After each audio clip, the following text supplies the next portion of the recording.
The United States is preparing to welcome up to 17,500 white South African refugees this fiscal year.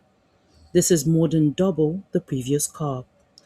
The Trump administration says an emergency situation in South Africa justifies the expansion, but Pretoria calls the move a political attack on false claims of genocide. According to an emergency notice sent to Congress on Monday, the State Department wants to raise the refugee admission ceiling from 7,500 to 17,500.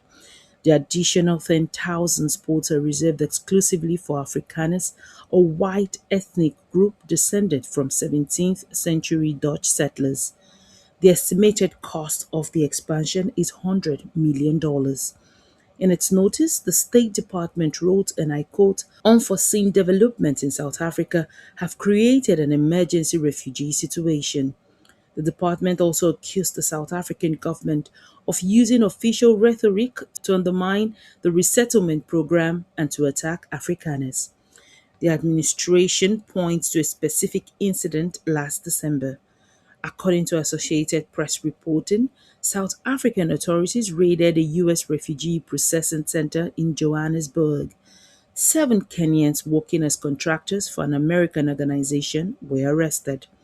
2 U.S. officers were briefly detained. South Africa said the Kenyans were working illegally. The State Department called the raid, in its words, unacceptable.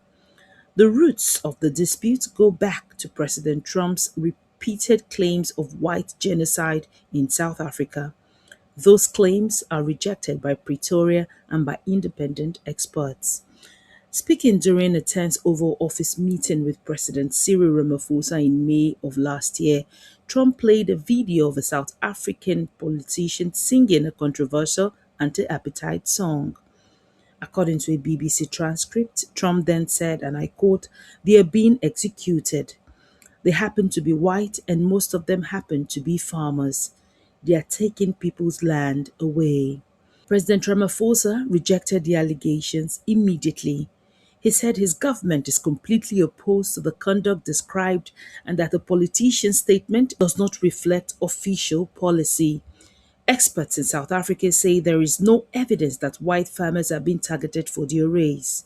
Farmers from different backgrounds continue to experience violence amid ongoing security concerns in the country.